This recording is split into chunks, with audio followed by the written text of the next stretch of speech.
अस्सलाम वालेकुम, welcome to Chauhan tutorials. Chauhan tutorials की तरफ से एक नई वीडियो के साथ हाजिर हूँ, जिसमें आप लोगों को आज इल्लामा इकबाल ओपन यूनिवर्सिटी की वेबसाइट की जो अपडेट आई है उसके बारे में बताने जा रहा हूँ। तो काफ़ी दोस्तों को इसमें प्रॉब्लम आ रही थी कि जो न्यू अपडेट की है AIOU ने, तो इसमें उसको समझने में, वहाँ पे जो है मुख्तलिफ रिज़ल्ट्स फाइंड करने में, एडमिशन्स वगैरह के मामले में काफ़ी लोगों को जो है प्रॉब्लम आ रही है। तो मैंने सोचा कि इस हवाले से एक वीडियो बना दी जाए ताकि तमाम लोगों की जो है परेशानी दूर हो सके। तो वीडियो को शुरू करने से पहले मेरी एक छोटी सी रिक्वेस्ट है आप लोगों से कि वीडियो को लाइक और शेयर ज़रूर कीजिएगा, और जिन लोगों ने अभी तक मेरे चैनल को सब्सक्राइब नहीं किया है काइंडली वो चैनल को सब्सक्राइब कर दें। तो वीडियो को शुरू कर लेते हैं। ये आप देख सकते हैं, आपके पास एक इंटरफेस ओपन है। मेरे पास ये जो इंटरफेस ओपन है ये जो है इल्लामा इकबाल ओपन यूनिवर्सिटी का ओल्ड जो है वेबसाइट का इंटरफेस है। पहले जैसा कि आपको पता था कि इस तरह का जो इंटरफेस था वेबसाइट का, ये देखें, ये नीचे सारे ऑप्शंस थे, ठीक है, एडमिशन्स का, एग्ज़ामिनेशंस का, ये लिंक्स वगैरह सारे यहाँ पे जो है ये ऑप्शंस थे।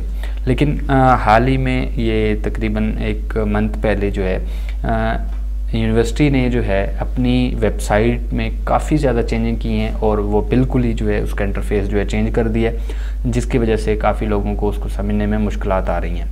तो चलिए देखते हैं जी। ये मेरे पास नई जो है वेबसाइट ओपन है, यहाँ से आप लोग देख सकते हैं बिल्कुल ही जी इसका इंटरफेस चेंज है। जब बंदा इसको जो है ओपन करता है तो ऐसे लगता है कि ये कोई और ही वेबसाइट जो है मैंने ओपन कर ली है।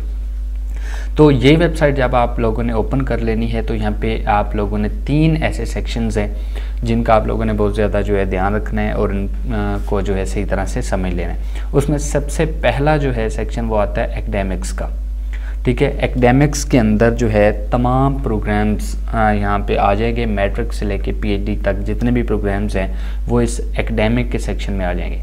यहाँ से आप लोग देख भी सकते हैं ये प्रोग्राम्स, ये देख लें, सेकेंडरी स्कूल सर्टिफिकेट से लेके ये नीचे से ऊपर की तरफ जा रहे हैं, ये PhD प्रोग्राम्स तक। मतलब आप किसी भी प्रोग्राम की अगर इन्फॉर्मेशन लेना चाहते हैं तो आप लोग यहाँ से ले सकते हैं। इसके अलावा जो है आपको ये लेफ़्ट साइड पे फैकल्टीज़ नज़र आ रही हैं, यहाँ पे तमाम डिपार्टमेंट्स हैं, यानी आप जिस भी डिपार्टमेंट की जो इन्फो लेना चाहते हैं आप यहाँ से ले सकते हैं। ये सारी चीज़ें आपको इस एकेडमिक वाले सेशन में जो है सेक्शन में मिल जाएंगी। इसके अलावा इसके अंदर जो दूसरा हमारे पास जो है ऑप्शन है वो है एडमिशन्स का। ये भी काफ़ी ज़्यादा इम्पॉर्टेंट है।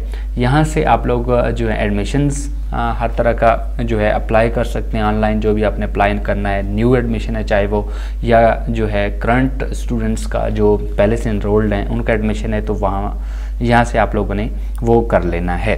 वर्कशॉप के आप जो इन्फॉर्मेशन देखना चाहते हैं, इसके अलावा कोई और गाइडेंस या हेल्प लेना चाहते हैं आप लोग, तो आप इस एडमिशन्स वाले सेक्शन से आके ये ले सकते हैं, ठीक है। तो तीसरा जो सेक्शन जो है बहुत ही इंपॉर्टेंट है जिसका आप लोगों ने ख्याल रखना है वो है इस एग्जामिनेशंस के अंदर, ठीक है। ये वाला सेक्शन है तीसरा। एग्जामिनेशन के अंदर आप लोग देख सकते हैं यहाँ से रिजल्ट्स, ठीक है। रिजल्ट्स आपने अगर कोई रिजल्ट चेक करना है तो यहाँ से आप कर सकते हैं। डेट शीट आपने देखनी है तो यहाँ से आप देख सकते हैं। असाइनमेंट का शेड्यूल हो गया, ठीक है, और असाइनमेंट के जो क्वेश्चन पेपर्स हैं ये सारी चीज़ें आप लोग यहाँ से देख सकते हैं। पहले क्या था ये आप लोग देख सकते हैं यहाँ से, ये यहाँ से सिंपल एग्जामिनेशन वाले में यहाँ पे रिजल्ट्स लिखा होता था, हमें इस पर जो है क्लिक करते थे तो हमारे पास जो है मुख्तलिफ रिजल्ट्स ओपन होके आ जाते थे। लेकिन अब ऐसा सीन नहीं है। आप अगर इस रिज़ल्ट वाले सेक्शन में मैं क्लिक करता हूँ तो ये देखें जी, हमारे पास ये जो है ये पेज ओपन होके आ जाता है। ये अब हर स्टूडेंट का जो है यूनिवर्सिटी ने ये एक अलग यूज़र आईडी और पासवर्ड क्रिएट कर दिया हुआ है हर जो है स्टूडेंट का, और उसका सारा रिकॉर्ड जो है, उसका रिज़ल्ट, उसकी असाइनमेंट्स, उसके मार्क्स वगैरह सारा कुछ जो है उसके अपने जो है जो अकाउंट बना हुआ है यूनिवर्सिटी की वेबसाइट पे उसके अंदर आता है। पहले ऐसा नहीं था, पहले तो ओवरऑल जो है रिज़ल्ट शो हो जाता था तमाम जो है कोर्सेज़ का, लेकिन अब ऐसा नहीं है। तो लिहाजा आप लोगों ने अब जो है ये नया इंटरफेस जो है, नई अपडेट जो आई है यूनिवर्सिटी की तरफ से, इसको अच्छी तरह आपने समझ लेना है। तो ये थी मेरी आज की वीडियो। उम्मीद करता हूँ आप लोगों को ज़रूर जो है पसंद आई होगी और समझ भी आ गई होगी। अगर आप लोगों को यहाँ से किसी सेक्शन की समझ नहीं आती, कि किसी चीज़ की आपको समझ नहीं आती, तो आप नीचे जो है वीडियो के कमेंट बॉक्स में कमेंट करके पूछ सकते हैं। तो इंशाल्लाह आप लोगों की हर तरह की हेल्प की जाएगी। चैनल को लाजमी सब्सक्राइब कीजिएगा, दुआ में याद रखिए। Thanks for watching.